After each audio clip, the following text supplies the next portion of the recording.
History के class 9 के chapter 1 है। चैप्टर के नाम है फ्रांसीसी क्रांति। 14 जुलाई 1779 की सुबह पेरिस नगर में आतंक का माहौल था। सम्राट ने सेना को शहर में घुसने का आदेश दे दिया था। अफवाह थी कि वह सेना को नागरिकों पर गोली चलाने का आदेश देने वाला है। लगभग 7,000 मर्द और तथा औरतें टाउन हॉल के सामने एकत्र हुए और उन्होंने एक जनसेना का गठन करने का निर्णय किया। हथियारों की खोज में वह बहुत से सरकारी भवनों में जबरन प्रवेश कर गए। अंततः सैकड़ों लोगों को एक समूह पेरिस नगर के पूर्वी भाग की ओर चल पड़ा और बस्तील किले की जेल को तोड़ डाला, जहां भारी मात्रा में गोला बारूद मिलने की संभावना थी। हथियारों पर कब्जा की इस सशस्त्र लड़ाई में बस्तील का कमांडर मारा गया और कैदी छुड़ा लिए गए। यद्यपि उनकी संख्या केवल 7 थी। सम्राट की निरंकुश शक्तियों का प्रतीक होने के कारण बस्तील किला लोगों की घृणा का केंद्र था। इसलिए किले को दहा दिया गया और उसके अवशेष बाजार में उन लोगों को बेच दिए गए जो इस ध्वंस को बतौर स्मृति चिन्ह संयोजना चाहते थे। इस घटना के बाद कई दिनों तक पेरिस तथा देश के देहाती क्षेत्रों में कई और संघर्ष हुए।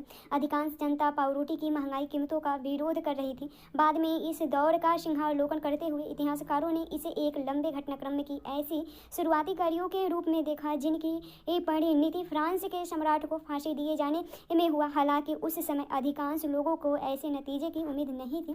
ऐसा क्यों हुआ और कैसे हुआ, इसके बारे में देखते हैं। 18वीं सदी के उत्तरार्ध में फ्रांसीसी क्रांति को देखते हैं। 1774 में बुर्बोन राजवंश की लुई 14 फ्रांस की राजगद्दी पर आसीन हुआ। उस समय उसकी उम्र केवल 20 साल थी और उसका विवाह ऑस्ट्रेलिया की राजकुमारी मेरी एंतोएना से हुआ था। राज्यारोहण के समय उसने राजकोष खाली पाया। लंबे समय तक चले युद्ध के कारण फ्रांस के वित्तीय संसाधन नष्ट हो चुके थे। वर्साय के विशाल महल और राज दरबार की शानो शौकत बनाए रखने की फिजूल खर्ची का बोझ अलग से था। लुई 14 के शासनकाल में फ्रांस ने अमेरिका के 13 उपनिवेश को साझा शत्रु ब्रिटेन में आज़ाद कराने में सहायता दी थी। इस युद्ध के चलते फ्रांस पर 10 अरब लीरे से भी अधिक का कर्जा बढ़ जुड़ गया, जबकि उस पर पहले से ही 2 अरब लीरे का बोझ चढ़ा हुआ था। सरकार से एक कर्जदाता अब 10% ब्याज की मांग करने लगे थे। फलस्वरूप फ्रांसीसी सरकार अपने बजट का बहुत बड़ा हिस्सा दिनों दिन बढ़ते जा रहे कर्ज को चुकाने पर मजबूर थी।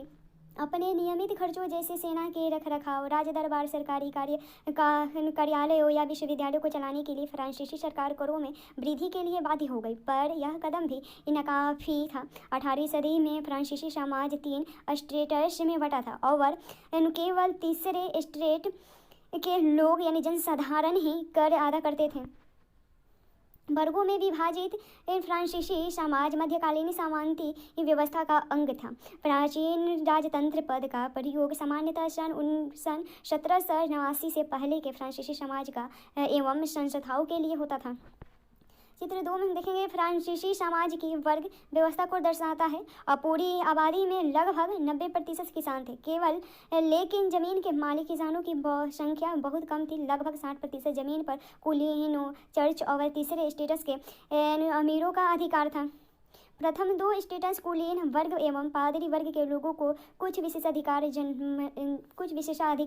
जन्मना प्राप्त थे। इनमें से सबसे महत्वपूर्ण विशेषाधिकार था राज्य को दिए जाने वाले करों से छूट। कुलीन वर्ग को कुछ नए सामंती विशेषाधिकार भी हासिल थे। वह किसानों से सामंती कर वसूल करता था। किसान अपने स्वामी की सेवा और स्वामी के घर एवं खेतों में काम करना, सैन्य सेवाएं देना अथवा सड़कों के निर्माण में सहयोग आदि करने के लिए बाध्य थे। चर्च भी किसानों से करों का एक हिस्सा था।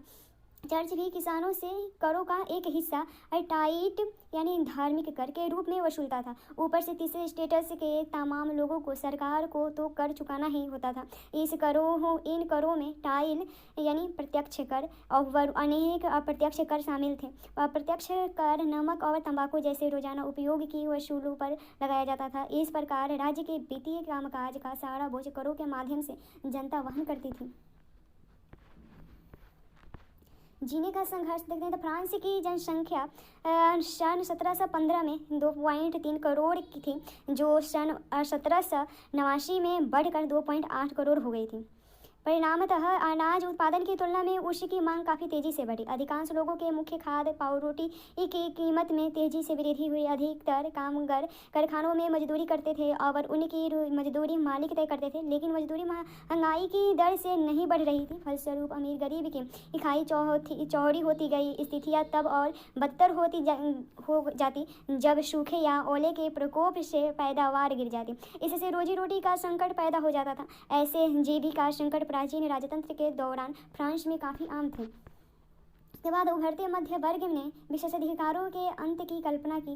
तो पहले भी कर बढ़ने एवं अकाल के समय किसान और कामगार विरोध कर चुके थे, परंतु उनके पास सामाजिक एवं आर्थिक व्यवस्था में बुनियादी बदलाव लाने के लिए साधन एवं कार्यक्रम नहीं थे। ये जिम्मेदारी तीसरे स्टेटस के उन समूहों ने उठाई जो समृद्ध और शिक्षित होकर नए विचारों के संपर्क में आ सकते थे।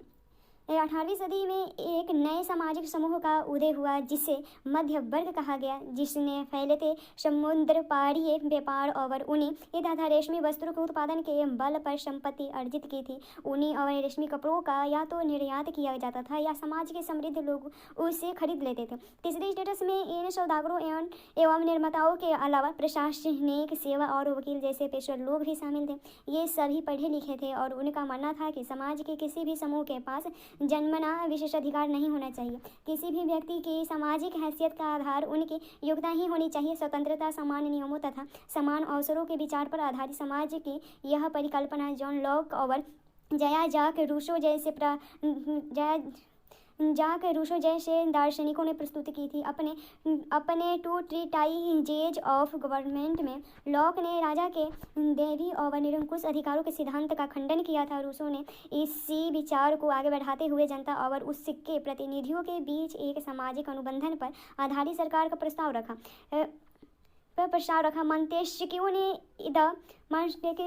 मॉन्टेस्क्यू ने the spirit of the laws नामक रचना में सरकार के अंदर विधायिका, कार्यपालिका और न्यायपालिका के बीच सत्ता विभाजन की बात कही। जब संयुक्त राज्य अमेरिका में 13 उपनिवेश ने ब्रिटेन से खुद को आज़ाद घोषित कर दिया तो वहाँ इसी मॉडल की सरकार बनी। फ्रांस के राजनीतिक चिंतकों के लिए अमेरिकी संविधान और उसमें दिए गए व्यक्तिगत अधिकारों की गारंटी प्रेरणा का एक महत्वपूर्ण स्रोत थी। दार्शनिकों के इन विचारों पर काफ़ी हाउसों और सैलॉन की ही गोष्ठियों ने गर्मागर्म बहस हुआ करती और पुस्तकों एवं अखबारों के माध्यम से इनका व्यापक प्रचार प्रसार हुआ। पुस्तकों एवं अखबारों को लोगों के बीच जोर से पढ़ा जाता ताकि अनपढ़ भी उन्हें समझ सके। इसी समय लुई 14 द्वारा राज्य के खर्चों को पूरा करने के लिए फिर से कर लगाए जाने की खबर से विशेषाधिकार वाली व्यवस्था के विरुद्ध गुस्सा भड़क उठा। यह स्रोत का है। तो देखते हैं प्राचीन राजतंत्र में हुए अनुभवों का वृत्तांत देख लेते हैं। आगे चलकर क्रांतिकारी राजनीति के सक्रिय होने वाले जॉर्ज डाल्टन ने अपनी पढ़ाई पूरी होने के बाद के समय को याद करते हुए सन 1793 में अपने एक मित्र को लिखा है, मैं प्लेसिस के आवासीय कॉलेज में था। वहाँ मुझे कई महत्वपूर्ण लोगों का सान्निध्य मिला। पढ़ाई पूरी होने के बाद बेकारी के दिनों में मैं नौकरी के तलाश में जुट गया। पेरिस के न्यायालय में नौकरी मिलनी असंभव थी। सेना में नौकरी का विकल्प भी मेरे लिए नहीं था क्योंकि मैं न तो जन्मजात कुलीन था और न ही मेरा कोई संरक्षक था। चर्च भी मुझे आश्रय नहीं दे सका। मैं कोई दोहरा भी खरीदने की स्थिति में नहीं था क्योंकि मेरी जेब में एक शू यानी फ्रांसीसी पैसा तक नहीं था। पुराने दोस्तों ने भी मुंह मोड़ लिया था। व्यवस्था ने हमें पढ़ा लिखा तो दिया था लेकिन हमारी प्रतिभा के इस्तेमाल के अवसर उपलब्ध नहीं कराए थे। आर्थर यंग नाम के एक अंग्रेज ने सन 1787 से 89 के दौरान फ्रांस की यात्रा की और अपनी यात्रा का विस्तृत वृत्तांत लिखा। इस वृत्तांत में अपनी एक टिप्पणी दिलचस्प है। देखते हैं। सेवा टहलने लगे अपने गुलामों, खासतौर पर उसके साथ बुरा व्यवहार करने वालों को पता होना चाहिए कि इस तरह वह अपनी ज़िंदगी को ऐसी स्थिति में डाल सकता है जो उस स्थिति से बिल्कुल भिन्न होती है जिसमें उसने मुक्त लोगों की सेवा ली होती और उसने बेहतर बर्ताव करता जो अपने पीड़ितों की कराह सुनते हुए भोज उड़ाना पसंद करते हैं। उन्हें दंगे के दौरान अपनी बेटी के अपहरण या बेटी का गला रेत दिए जाने का दुखड़ा नहीं रोना चाहिए। देखते हैं क्रांति की शुरुआत। देखते हैं। तो पिछले भाग में आप देख चुके हैं कि किन कारणों से लुई 14 ने कर बढ़ा दिए। क्या आप सोच सकते हैं कि उसने ऐसा कैसे किया होगा? प्राचीन राजतंत्र के तहत फ्रांसीसी सम्राट अपनी मर्जी से कर नहीं लगा सकता था। इसके लिए उसे स्टेट्स जनरल यानी प्रतिनिधि सभा की बैठक बुलाकर नए करों के अपने प्रस्तावों पर मंजूरी लेनी पड़ी थी। स्टेट्स जनरल एक राजनीतिक संस्था थी जिसमें तीनों स्टेट अपने अपने प्रतिनिधि भेजते थे, लेकिन सम्राट ही यह निर्णय करता था कि इस संस्था को बैठकर कब बुलाई जाए। इसकी अंतिम बैठक सन 1614 में बुलाई गई थी।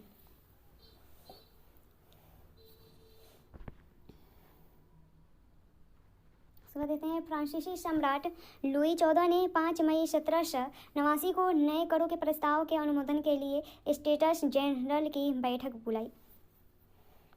प्रतिनिधियों की मेजबानी के लिए वर्साई के एक आलीशान भवन को सजाया गया। पहले और दूसरे स्टेट ने इन बैठक में अपने 303 प्रतिनिधि भेजे जो अपने सामने एक ही कतार में बिठाए गए। तीसरे स्टेट के 600 प्रतिनिधि उसके पीछे खड़े किए गए। तीसरे स्टेट का प्रतिनिधि उसके अपेक्षाकृत समृद्ध एवं शिक्षित वर्ग कर रहे थे। किसानों, औरतों एवं कारीगरों का सभा में प्रवेश वर्जित था। फिर भी लगभग 40,000 पत्रों के माध्यम से उनकी शिकायतें एवं मांगों की सूची बनाई गई, जिसे प्रतिनिधि अपने साथ लेकर आए थे। स्टेट्स जनरल के नियमों के अनुसार प्रत्येक वर्ग को एक मत देने का अधिकार था। इस बार भी लुई 14 इसी प्रथा का पालन करने के लिए दृढ़ प्रतिज्ञा था, परंतु तीसरे वर्ग के प्रतिनिधियों ने मांग रखी कि अब की बार पूरी सभा द्वारा मतदान कराया जाना चाहिए, जिसमें प्रत्येक सदस्य को एक मत देने का अधिकार होगा। यह एक लोकतांत्रिक सिद्धांत था जिसे मिसाल के तौर पर रूसो ने अपनी पुस्तक द सोशल कॉन्ट्रैक्ट में प्रस्तुत किया था। जब सम्राट ने इस प्रस्ताव को अस्वीकार कर दिया तो तीसरे स्टेट के प्रतिनिधि विरोध जताते हुए सभा से बाहर चले गए। तीसरे स्टेट के प्रतिनिधि खुद को संपूर्ण फ्रांसीसी राष्ट्र का प्रवक्ता मानते थे। 20 जून को ये प्रतिनिधि वर्साई के इंडोर टेनिस कोर्ट में जमा हुए। उन्होंने अपने आप को नेशनल असेंबली घोषित कर दिया और शपथ ली कि जब तक सम्राट की शक्तियों को कम करने वाला संविधान तैयार नहीं किया जाएगा तब तक असेंबली भंग नहीं होगी। उनका नेतृत्व मिराबयो और आवेशिये ने किया। मिराबयो का जन्म कुलीन परिवार में हुआ था, लेकिन वह सामंती विशेषाधिकार वाले समाज को खत्म करने की जरूरत से सहमत था। उसने एक पत्रिका निकाली और वर्साई ने झूठी भीड़ के समक्ष जोरदार भाषण भी दिए। आवेशिये मूलतः पादरी था और उसने तीसरे स्टेट क्या है शीर्षक से एक अत्यंत प्रभावशाली प्रचार पुस्तिका लिखी।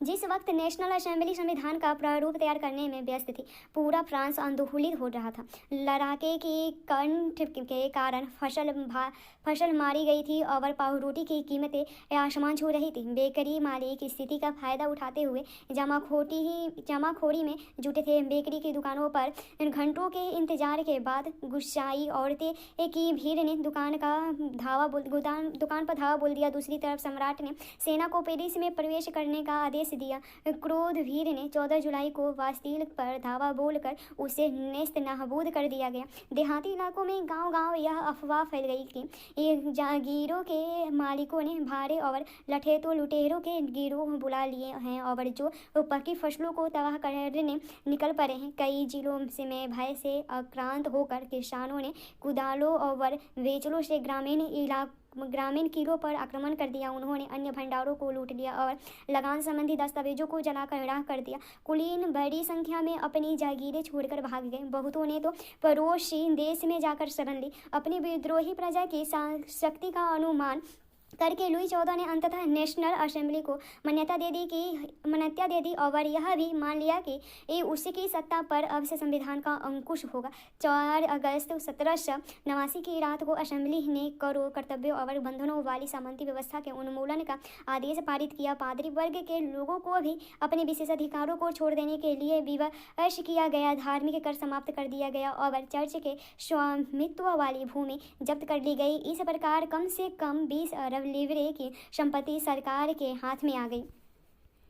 फ्रांस संवैधानिक राजतंत्र बन गया। देखते हैं तो नेशनल असेंबली ने सन 1791 में संविधान का प्रारूप पूरा कर लिया। इसका मुख्य उद्देश्य शासन सम्राट की शक्तियों को सीमित करना और व्यक्ति के हाथ में केंद्रीकृत होने के बजाय अब इन शक्तियों को विभिन्न संस्थाओं विधायिका, कार्यपालिका, न्यायपालिका ने विभाजित एवं हस्तांतरित कर दिया गया। इस प्रकार फ्रांस में संवैधानिक राजतंत्र की नींव परिचित्र साथ दिखाता है कि नई राजनीतिक व्यवस्था कैसे काम करती है। फिर देखते हैं सन 1791 के संविधान ने कानून बनाने का अधिकार नेशनल असेंबली को सौंप दिया। नेशनल असेंबली अप्रत्यक्ष रूप से चुनी जाती थी। सर्वप्रथम नागरिक एवं निर्वाचक समूह का चुनाव करते थे जो पुनः असेंबली के सदस्यों को चुनते थे। सभी नागरिकों को मतदान का अधिकार नहीं था। 25 वर्ष से अधिक उम्र वाले केवल ऐसे पुरुष को ही सक्रिय नागरिक यानी जिन्हें मत देने का अधिकार था, नागरिक का दर्जा दिया गया था, जो कम से कम 3 दिन की मजदूरी के बराबर कर चुकाते थे। पुरुषों और महिलाओं को निष्क्रिय नागरिक के रूप में वर्गीकृत किया गया था। निर्वाचन की योग्यता प्राप्त करने तथा असेंबली का सदस्य होने के लिए लोगों का करदाताओं की उच्च श्रेणी में होना जरूरी था।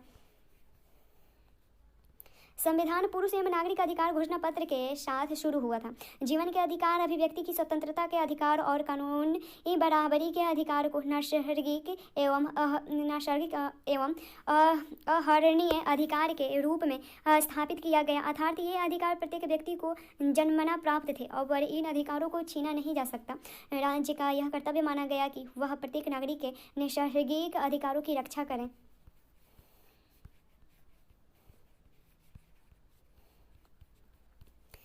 फिर देखते हैं देखते हैं तो क्रांतिकारी पत्रकार जया पॉल मरा ने अपने अखबार लामी द पल यानी जनता का मित्र में नेशनल असेंबली द्वारा तैयार किए गए संविधान पर टिप्पणी की थी। जनता के प्रतिनिधित्व का कार्यभार अमीरों को सौंप दिया गया है। गरीबों और शोषितों की दशा केवल शांतिपूर्ण तरीके से कभी नहीं सुधार सकती। यह इस बात का अकाट्य प्रमाण है कि धनाढ्य वर्ग कानून को कैसे प्रभावित करता है। फिर भी ये कानून तभी तक चलेंगे जब तक लोग उन्हें मानेंगे। जिस तरह उन्होंने कुलीनों द्वारा लादे गए जुए को उतार फेंका है, तो एक दिन वही हश्र अमीरों का करेंगे।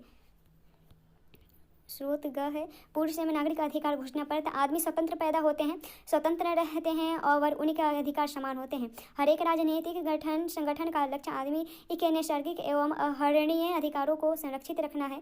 ये अधिकार है स्वतंत्रता, संपत्ति, सुरक्षा एवं शोषण के विरुद्ध का अधिकार। समग्र संप्रभुता का स्रोत राज्य में निहित है। कोई भी समूह या व्यक्ति ऐसा अनाधिकार प्रयोग नहीं करेगा जिससे जनता की सत्ता की स्वीकृति न मिली हो। स्वतंत्रता का आशय ऐसे एक काम करने की शक्ति से है और जो और उसके लिए नुकसानदेह न हो। समाज के लिए किसी भी हानिकारक कृत्य पर पाबंदी लगाने का अधिकार कानून के पास है। कानून सामान्य इच्छा की अभिव्यक्ति है।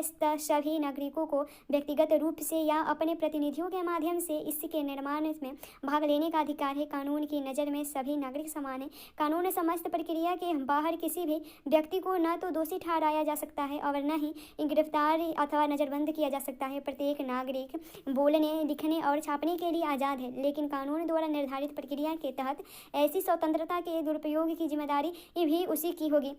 सार्वजनिक सेना तथा प्रशासन के खर्च चलाने के लिए एक सामान्य कर लगाना अपरिहार्य है। सभी नागरिकों पर उनकी आय के अनुसार समान रूप से कर लगाना चाहिए। क्योंकि संपत्ति का अधिकार एक पावन एवं अनुल्लंघनीय अधिकार है, अतः किसी भी व्यक्ति को इससे वंचित नहीं किया जा सकता जब तक कि विधि द्वारा स्थापित प्रक्रिया के तहत सार्वजनिक आवश्यकता के लिए संपत्ति का अधिग्रहण करना आवश्यक न हो। ऐसे मामले में अग्रिम मुआवजा जरूर दिया जाना चाहिए।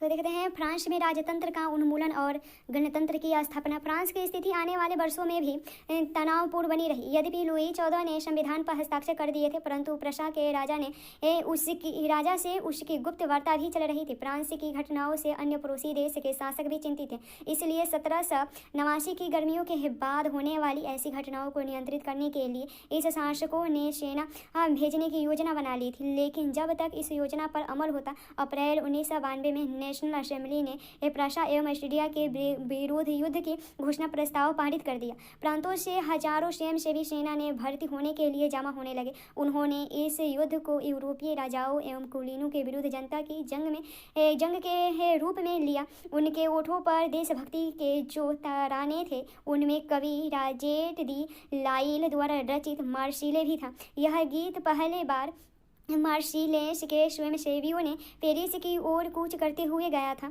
इसलिए इन गाने का नाम मार्सिले हो गया जो अब फ्रांस का राष्ट्रगान है। क्रांतिकारी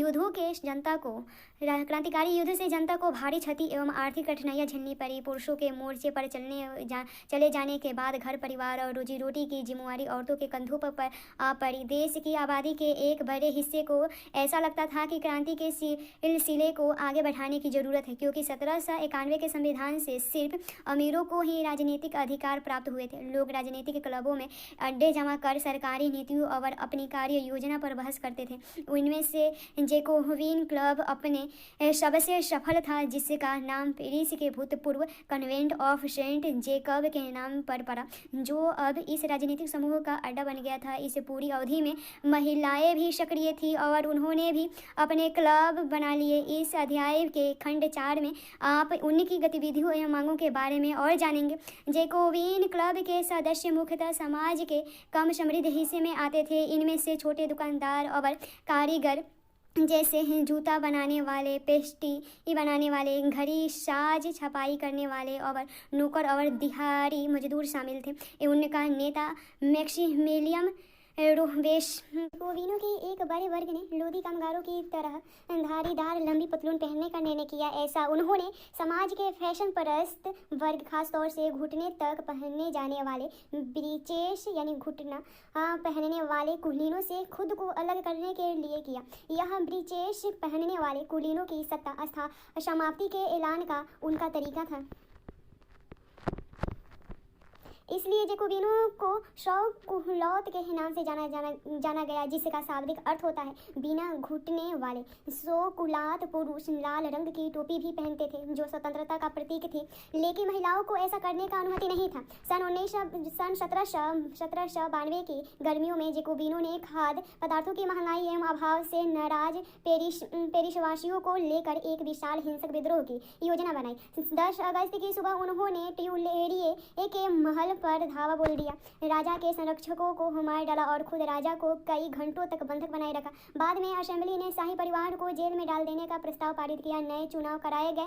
21 वर्ष से अधिक उम्र वाले सभी पुरुषों, चाहे उनके पास संपत्ति हो या नहीं न हो, को मतदान देने का अधिकार दिया गया। नवनिर्वाचित असेंबली को कन्वेंशन का नाम दिया गया। 21 दिसंबर 1792 को इसने राजतंत्र का अंत कर दिया और फ्रांस को एक गणतंत्र घोषित किया। जैसे कि आप जानते हैं, गणतंत्र सरकार का वह रूप है जहां सरकार एवं उसके प्रमुख का चुनाव जनता करती है। यह वंशानुगत राजशाही नहीं है। आप कुछ अन्य गणतांत्रिक देशों के बारे में जानकारी प्राप्त करने की कोशिश कर सकते हैं। उसके बाद देखते हैं, लुई 14 को न्यायालय तथा देश मुक्ति के आरोप में मौत की सजा सुनाई दी गई और 21 जनवरी 1793 को प्लेस डी लॉ कॉनकॉर्ड में उसे सार्वजनिक रूप से फांसी दे दी गई। जल्द ही रानी मेरी एंतोएनेट का भी वही हश्र हुआ। उसके बाद देखते हैं, आतंक राज। सन 1793 से 1794 तक के काल को आतंक का युग कहा जाता है।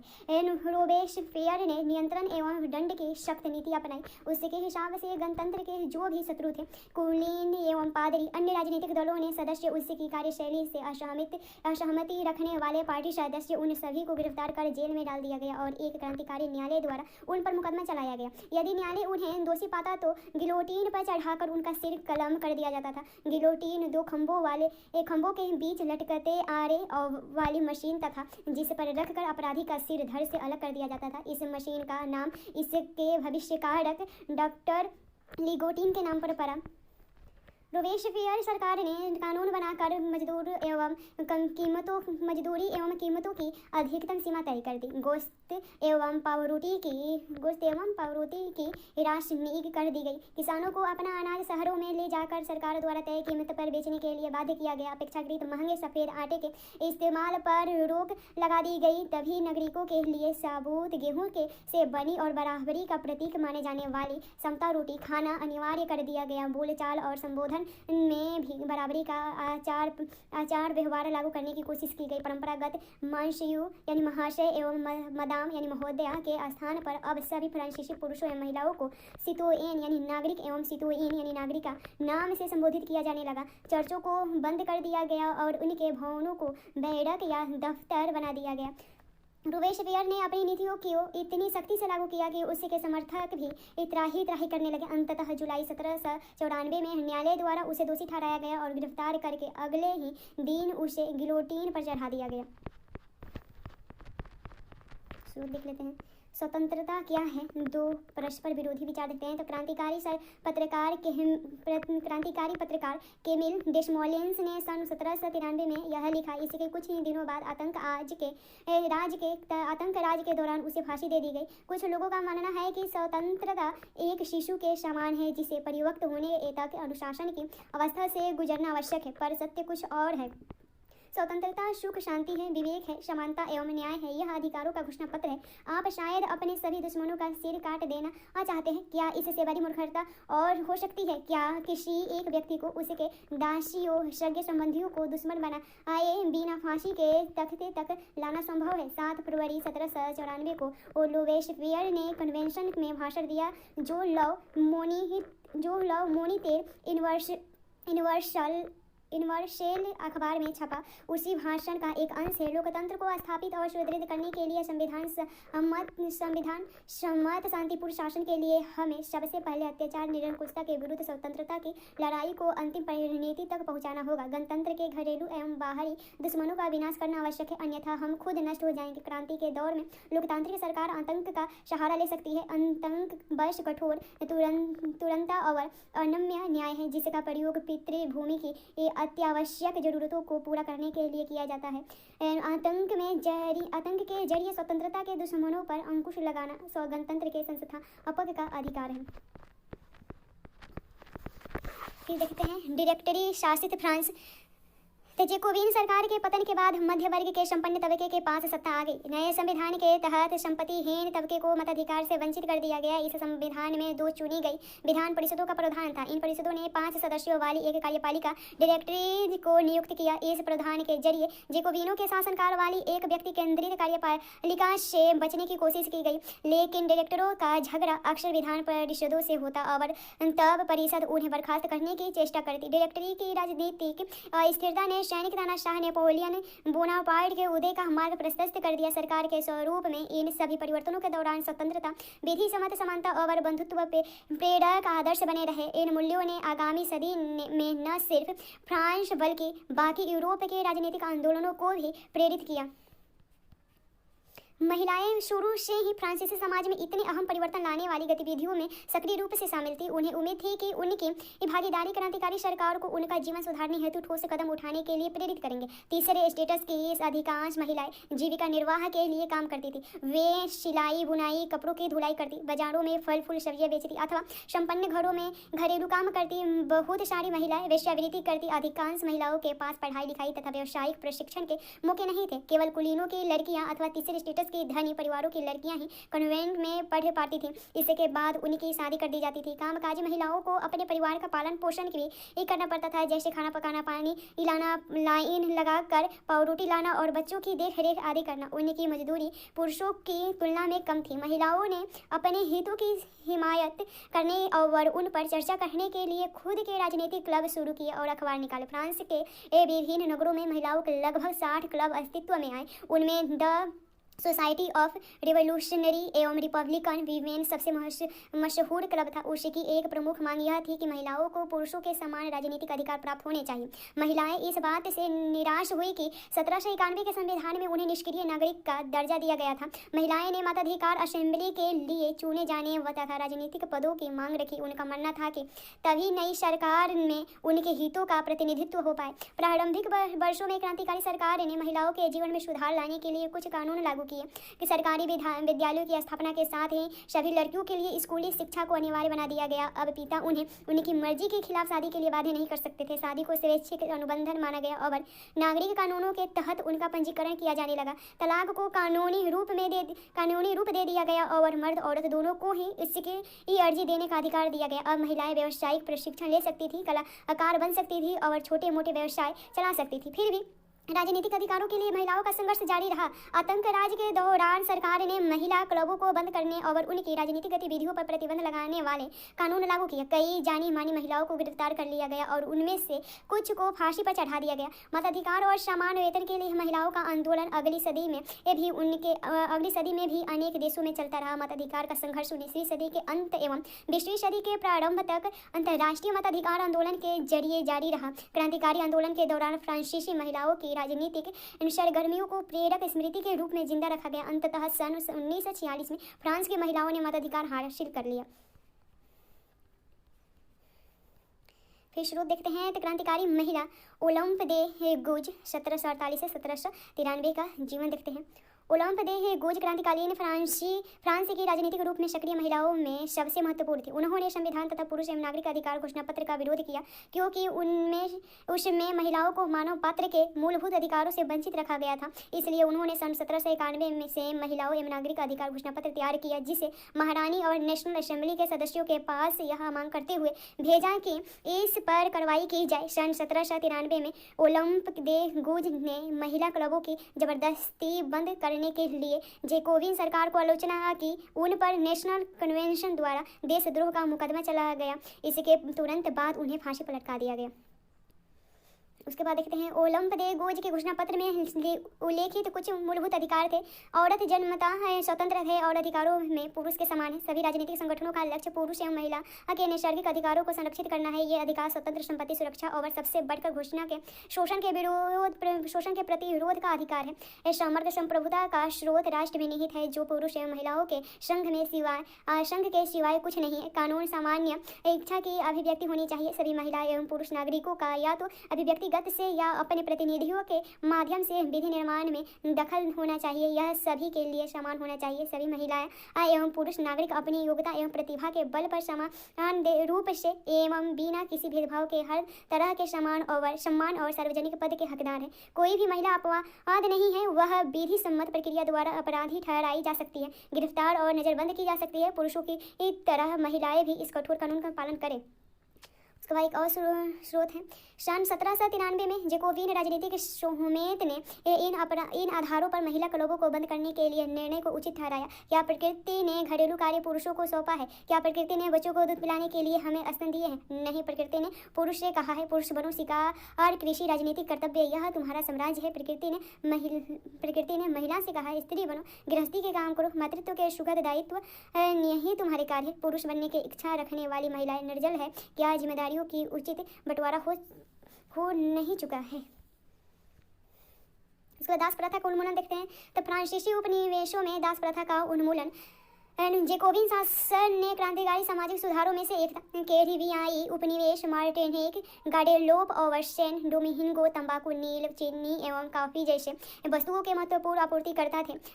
अपरिचित एवं दूसरे देश जाने और काम करने के प्रति यूरोपियों की अनिच्छा का मतलब था बगानों में श्रम की कमी। इस कमी को यूरोप, अफ्रीका एवं अमेरिका के बीच त्रिकोणीय दास व्यापार द्वारा पूरा किया गया। दास व्यापार 17वीं शताब्दी में शुरू हुआ। फ्रांसीसी तो सौदागरों बोर्डे या नान्ते बंदरगाह में से अफ्रीका तट पर जहाज ले जाते थे, जहां वे स्थानीय सरदारों से दास खरीदते थे। दासों को दाग कर एवं हथकड़ियां डालकर अटलांटिक महासागर के पार कैरिबियाई देशों तक 3 माह की लंबी समुद्री यात्रा के लिए जहाजों में ठूस दिया जाता था। वहाँ उन्हें बागान मालिकों को बेच दिया जाता था। दास श्रम के बल पर यूरोपीय बाजारों में चीनी, कॉफी एवं नील की बढ़ती मांग को पूरा करना संभव हुआ। वोरदे और नांते जैसे बंदरगाह फलते फूलते दास व्यापार के कारण ही समृद्ध नगर बन गए। 18वीं सदी में फ्रांस में दास प्रथा की ज्यादा निंदा नहीं हुई। नेशनल असेंबली में लंबी बहस हुई कि एक व्यक्ति के मूलभूत अधिकार उपनिवेशों में रहने वाली प्रजा सहित समस्त फ्रांसीसी प्रजा को प्रदान किए जाए या नहीं, परंतु दास व्यापार पर नियंत्रण स्थापना निर्भर व्यापारियों के विरुद्ध के भय से नेशनल असेंबली में कोई कानून पारित नहीं किया गया। लेकिन अंततः सन 1794 के कन्वेंशन ने फ्रांसीसी उपनिवेशों में सभी दासों के मुक्ति का कानून पारित कर दिया, पर यह कानून एक छोटी सी अवधि तक ही लागू हुआ। 10 वर्ष बाद नेपोलियन ने दास प्रथा पुनः शुरू कर दी। बागान मालिकों को अपने आर्थिक हित साधने के लिए अफ्रीकी नीग्रो लोगों को गुलाम बनाने की स्वतंत्रता मिल गई। फ्रांसीसी उपनिवेशों से अंतिम रूप से दास प्रथा का उन्मूलन 1848 में किया गया। उसका क्रांति और रोजगार की जिंदगी देखते हैं। क्या राजनीतिक लोगों का पहनावा उनकी बोलचाल अथवा उनके द्वारा पढ़ी जाने वाली पुस्तकों को बदल सकते हैं? सन 1789 के बाद के वर्षों में फ्रांस के पुरुषों, महिलाओं एवं बच्चों के जीवन में ऐसे अनेक परिवर्तन आए। क्रांतिकारी सरकारों ने कानून बनाकर स्वतंत्रता एवं समानता के आदर्शों को रोजाना की जिंदगी में उतारने का प्रयास किया।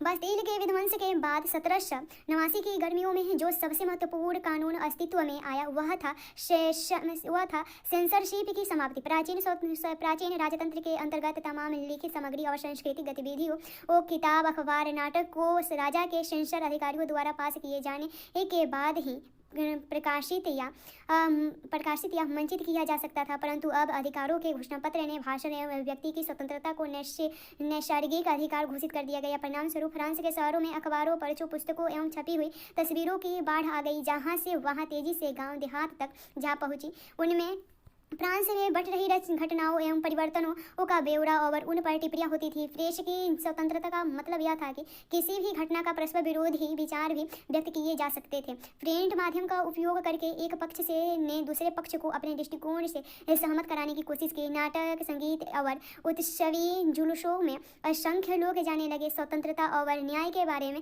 राजनीतिज्ञों और दार्शनिकों के पांडित्यपूर्ण लेखन को समझने और उससे जुड़ने का यह लोकप्रिय तरीका था, क्योंकि किताबों को पढ़ना तो मुट्ठी भर शिक्षकों के लिए ही संभव था।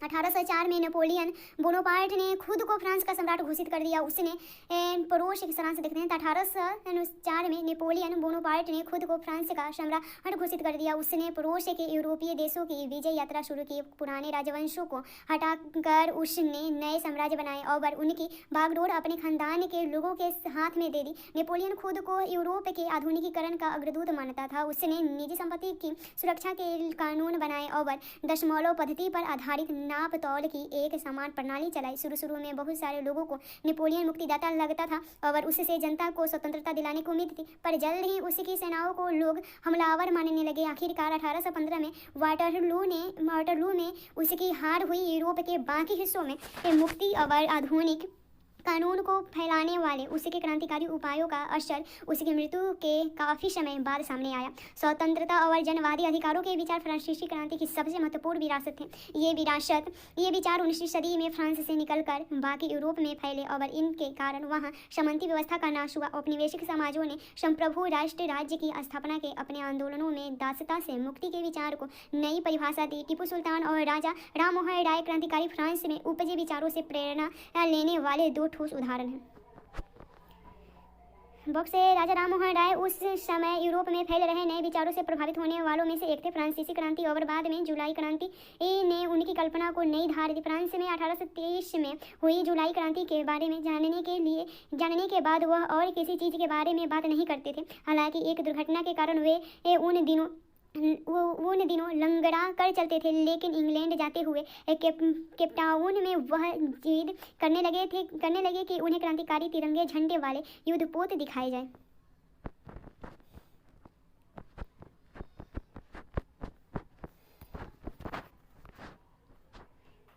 यह अल्पश पार करता नेपोलियन डेविड द्वारा बनाया गया चित्र।